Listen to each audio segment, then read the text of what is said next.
Welcome to the Bringing Intimacy Back show, where intimacy is real. If you desire to intimately connect with yourself, your significant other, children, family, friends, community, and higher power, this show is for you.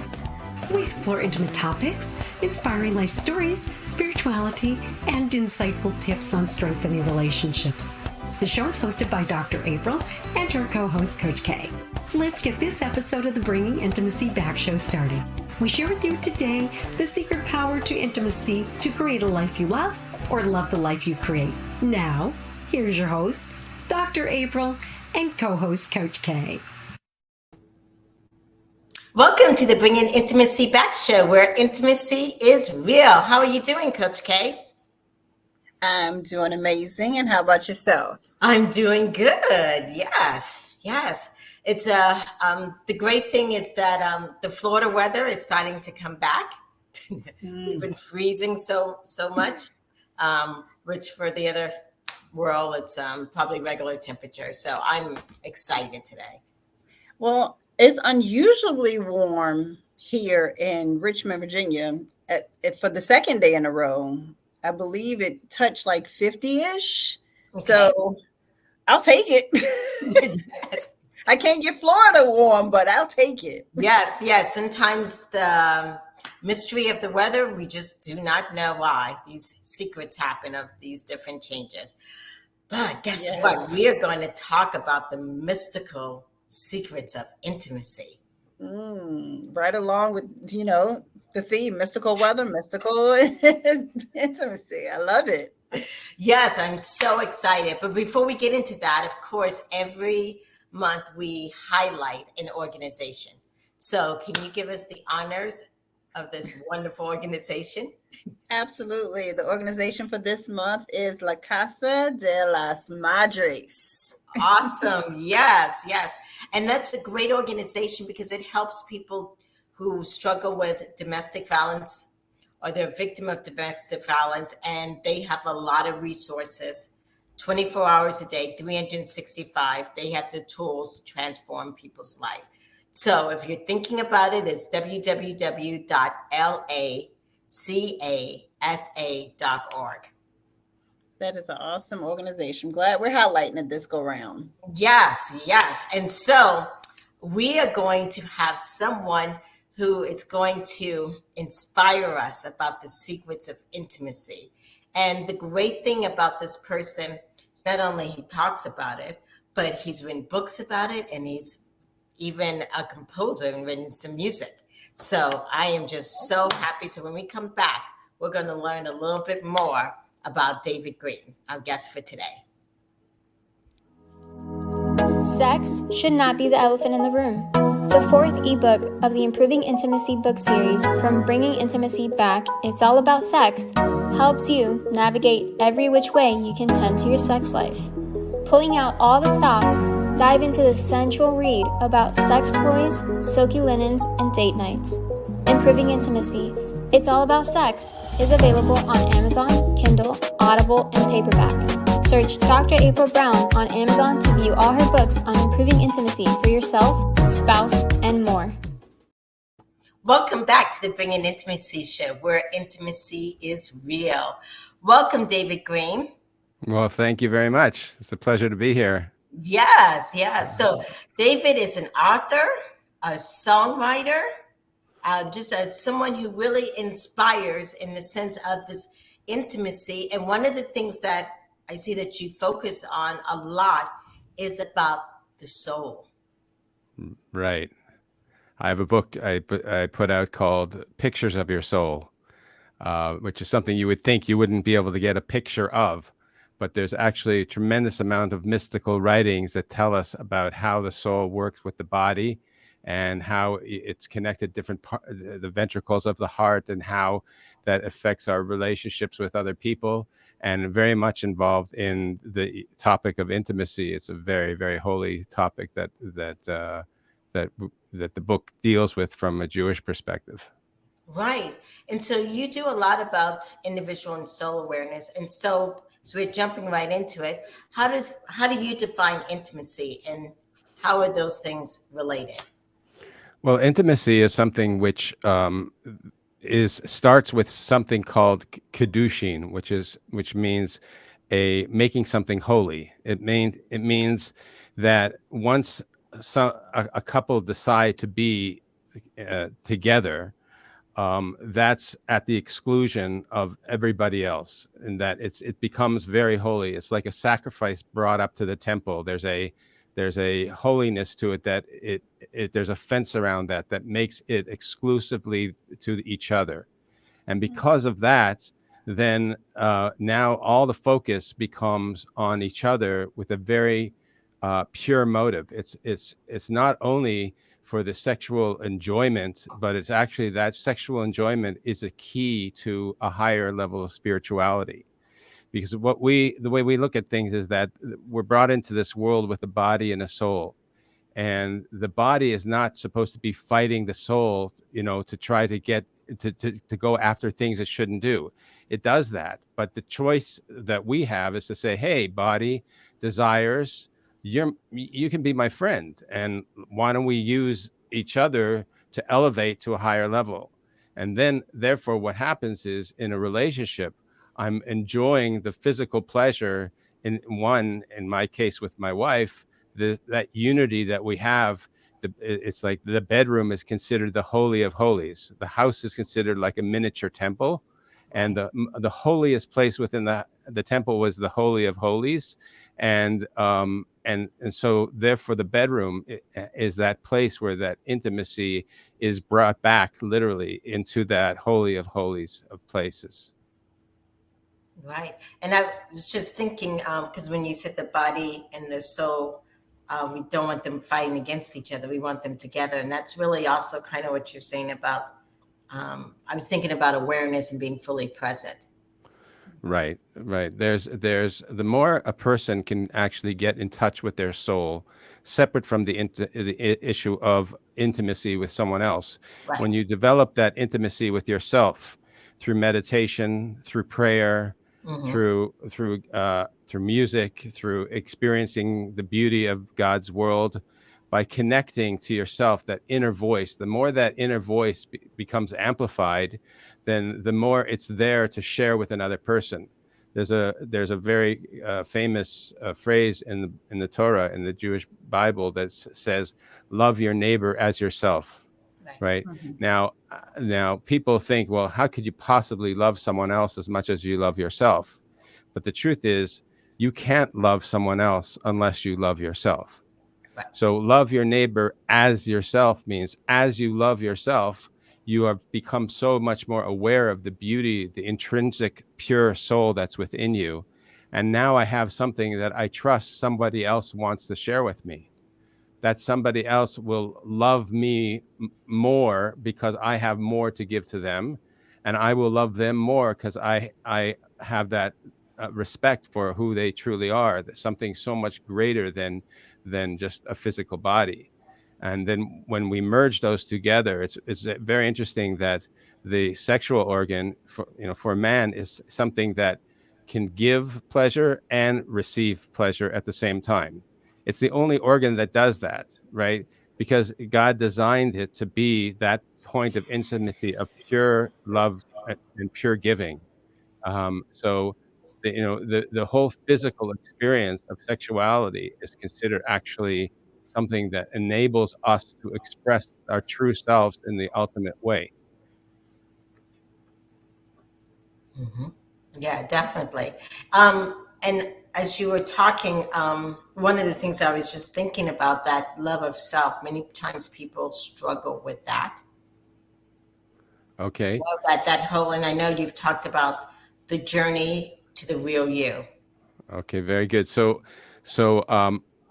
I'll tell you a story that took place with me that sort of gives you the background of how I actually came into helping people discover the real you.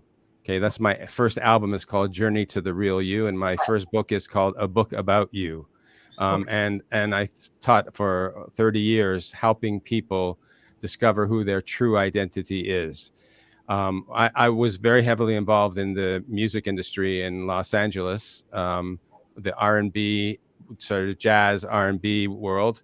When I was 18 years old, I was recording an album with a guy named Gene Page, who's not around with us anymore, but he did a lot of the arrangements and productions for a lot of the major R&B artists. And he was nominated for a Grammy, and he asked me if I would accept it on his behalf. Now, that was like a scary experience for me. Like, whoa, this is like what I came to LA to do, is to rub shoulders with all these great musicians and successful people in the business. And I became somewhat um, um, full of anxiety, thinking of myself going up there and accepting the award and forgetting his name. I just had so much anxiety around this that I think that's the first time I ever prayed, was like, God, please make him lose, because I don't want to be a fool in front of millions of people watching on TV and everything. And what happened, though, because thank God he did not win, but he was, I got this backstage pass to this big gathering afterwards. And I was sort of a snobby jazz musician trying to make it in the pop market. And there was one musician there that was like one of my top musicians. He was like a god to me. He was like everything I wanted to be. And I looked at him and I couldn't believe how depressed he looked. And I had to stop, the sudden stop, but that said, you know what? Whoa, before you run to be that person, first discover what makes you happy. He doesn't look very happy. So what you have to do is discover happiness and then use your music as an expression of that. And I decided to be, an 18-year-old and go to college. And then I studied music, and everyone there wanted to be like this guy in LA. And, it was not a very healthy environment in terms of self-esteem. So I decided to go to Israel and explore my spirituality. And first of all, there was nothing better for my music than to go to Israel and discover my spirituality. But what I started to discover was there was this intrinsic value soul, a soul which cannot be touched by any insult, no matter how much I may even bash myself down. The purity of the essential soul that I am, nobody can lower that. No one can touch that. And the more you're in touch with what that is, what that soul is, the more you can actually live a more dignified life, because now you're living as a soul. You're identifying with that incredible jewel that's inside of us. And it takes digging to discover it. But if you're digging for a gold mine somewhere in some random place, you're going to be very frustrated.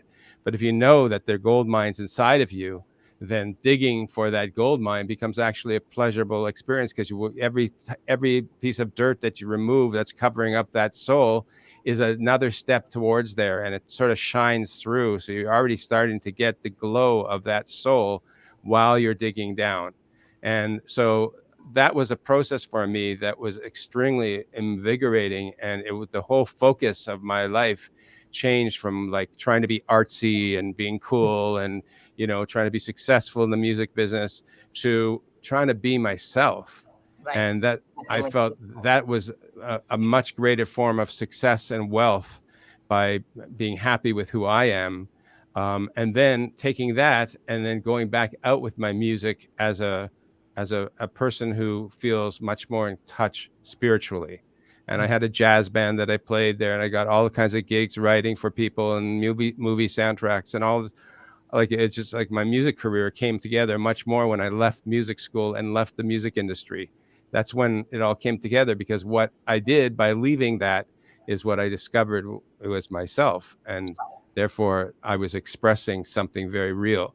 And I feel that over the years, when I was teaching lots of classes, um, I felt that so many people suffering from loneliness and low self-esteem, and a lack of identity and all kinds of issues, that they all seem to come together in this journey to the real you. In other words, if you can help a person discover who they are and what they are as a soul, the more they discover that, the more those other issues seem to fall away, because they're now invigorated, like I was, through an awakening of the soul, as opposed to, whatever the world is telling us to be. Holding my phone in my hand, I'm an Right. incredibly large network of people telling Mhm. me I should be something that I don't really want to be. Right. And So I what? and I, I have to dig away all those voices and move away that, Right. and do sort of like a meditative process and remove distraction to hear my true inner voice. And that's really what I focus on. The one is removing distraction, and the other is a more proactive self-discovery. Mhm. Yeah. So what you're saying in the sense of finding that real you, it's meditation, removing distractions. Right. That's part of it. That's part of it. Yeah. For a lot of people, including yourself, including myself, is um, connecting with a higher power. I think really Right. does help in that If aspect. you know that you're created, it says in the Bible that we're created in the image of God, and God Right. has no image. So what does that mean? We're created with godly attributes. Exactly. And in my book, Pictures of the Soul, I actually draw out what's called the 10 Sfirot, which are Kabbalistic description of God's attributes. And we're created as a reflection of those attributes. And so we have all of those within us, and they're all actually connected different parts of the body. And even the sexual organ is considered what's called midas hayasod. It's one of those 10 spheres, because that's such an essential place where light, holy light, is actually brought into the human body through that. Hmm. That's why a Jewish baby has a circumcision at 8 days. Hmm. It's starting life knowing that there's a covenant that I'm going to use that body and use it in context of a loving relationship with God and a loving relationship with my spouse. Okay. So for as people out there listening and they're wanting to know what are some things they can do that blocks people from that flowing, intimate relationship with their partner and, of course, with themselves? Yeah. Well, starting with yourself, I mean, starting with yourself is the way to be successful with your partner. Right. So I would say the first thing is to try to examine, like, who's telling you to do what you're doing with your life. A lot of people want to be doctors and lawyers and prestigious positions. Like, who told you to do that? And why are you defining yourself based on the success of that position? um, if you sort of move away from the voices of your parents, from what society's telling you to be, what your social pressure is from friends, and try to listen to your own inner voice that is saying, you know what, maybe I would rather do something very different in my life, but I'm not doing it because I'm sort of embarrassed to change and move over to something else. I know a guy who was a criminal lawyer. I don't mean that he was a criminal, but Yes. Yeah. although many lawyers are, but he was a criminal lawyer, and he was living in Memphis, Tennessee, where my wife is from. And he one day got up, moved to Israel, and became a baker. Okay. And I have so much respect for this person, because he's the Listen to kind of, his inner spirit. he needs to have those pants full of flour. You know what I mean? That kind of guy with all the keys attached to his belt. That's the kind of personality he is. Not a lawyer who goes to work with a tie and a suit, and it's not him. Right. So what we have to do is we have to strip away those voices that are pressuring us, and we can sometimes be running very quickly in a direction that's not where we want to go. And that's what happened to me. I was running so fast into the music business, and I needed something to stop me and make me look inside. Hmm. So mindfulness is a very good tool to remove distraction, but it doesn't take you to the next step where you start to actually examine who that person is. So in my first book, A Book About You, I categorize three main personality types, and Hmm. they're based on three godly attributes that are in the 10 Sfirot. Right. And they also represented by the our forefathers Abraham, Isaac, and Jacob. Mm-hmm. And each one of us are rooted in one of those attributes more than the others. Okay. There's actually on my website, you can take a personality test and find out how much of each of those they are. Does We're it also, matter in the sense of the partner? Like, yes, it does, yes. because the partner, first of all, if the partner knows that you're different and appreciates that difference, rather than trying to be the same, no two people are the same, just like Right. no two fingerprints are the same. When you appreciate, first of all, who you are, then you can then, without feeling threatened, appreciate somebody who has a very complementary personality to you. For example, my wife has a personality which is one that's based on kindness and love, right? Right. Mine is called Tiferet, which is more of an intellectual, more introverted type of personality. Okay. But we're madly in love Right. because, Right. Right. and that difference that we have within each other, we're always helping each other. And she'll tell me, David, you need to do this and this and this more. And rather than being threatened by it, I'm saying, oh, that's her kindness attributes coming out and helping fill in the marriage, which is made out of two people who become one, right? Okay. It So says that it's when knowing yourself and then finding, like you said, a complementary. yeah, everybody should be a complement to the other. I warn people about marrying somebody who seems too much like them, even Okay. though the movies portray that as being like the ultimate. Wow, we clicked right away. It's pure, instant love. It's Right. I think in most cases that's not true. Right. Definitely. They Yes. then discover that Right. they don't even speak the same language. Right. If So you could give the audience one more tip, what would you say?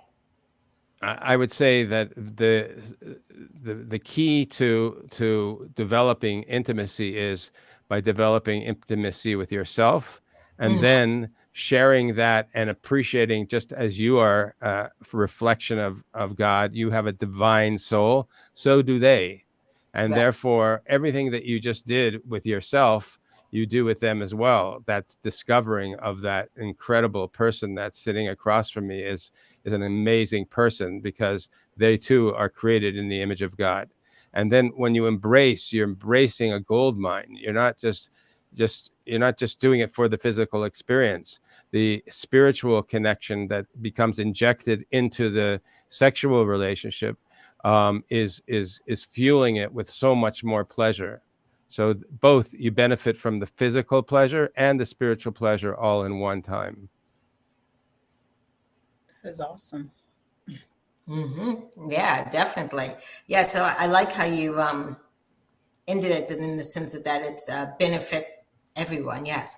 If people out there listening and they want to know, how can they get in contact with you? Well, I have a website called reallyouproject.com. And I mean, my books are on Amazon and a number of bookstores. But a company called Morgan James Publishing out of New York just put out my book, a book about you, which is all about individuality and spiritual awareness. Mhm. And that should, it's on Amazon as well. That's a paperback version that I modified for a broader audience. And but all my music is on my website. Links to it on Spotify and Apple Music are there. So Real You Project is probably, .com. Reallyouproject.com is the best place to start.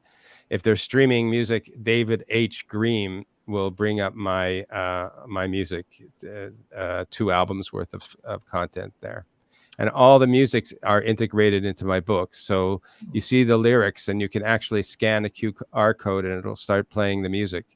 The Kindle version, you just touch a little thing, and it starts playing the song that's quoted in the books, because all my music has to do with the same theme of getting to know who you really are and fulfilling the very purpose that you were brought into the world to achieve. And when a person knows that they're doing the job they're meant to do in their life, there's nothing more pleasurable, because they get up in the morning to do a job that is theirs, not someone else's. It's what they truly are here to achieve in the world. Wow. Thank you so much for sharing that. And I can definitely know that your purpose on this earth through written books and through music is definitely to get this word out. The importance of understanding yourself through that soul. I mean, that we all have a unique soul. So yes, and connecting with the right people. So thank you so much for being on the show. My pleasure. Thank you. Thank you. We'll be back in a moment. Okay.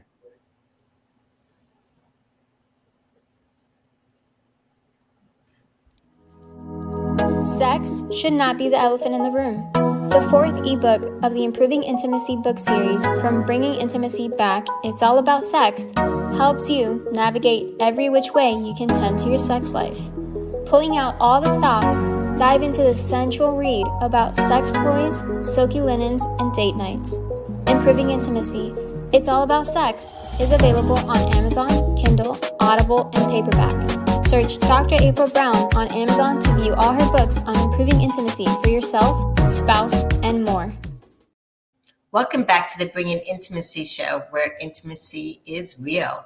Well, that was just wonderful It was nice to really sit and listen, and you can kind of visualize different aspects of it, which is always a good thing. Yeah, definitely. So what's coming up next?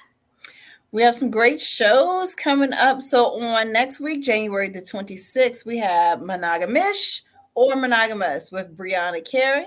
On February the 2nd, we have Nurturing Your Relationship and Yourself with Rachel Alls. And then on February the 9th, we have Design the Life You Love with Shana Francesca. Yes, wonderful. So exciting shows coming up in February, which is definitely the month of love. Yes. So if you like this show, please follow us on Twitter, Instagram, Facebook, and YouTube. Like us and give us your feedback. And this has been the Bringing Intimacy Back show. Thanks again, David Green, for all that you shared with us. And definitely check him out. And we will see you guys next week. Bye. Everybody. Thank you for listening to today's episode of Bringing Intimacy Back, where intimacy is real. You can also find us at bringingintimacyback.com, LinkedIn, Facebook, Instagram, Twitter, and YouTube. Dr. April Brown's 7-book series, Improving Intimacy, is now on Amazon. We'll see you next Thursday at 3:30 p.m. Don't forget to follow, share, and subscribe.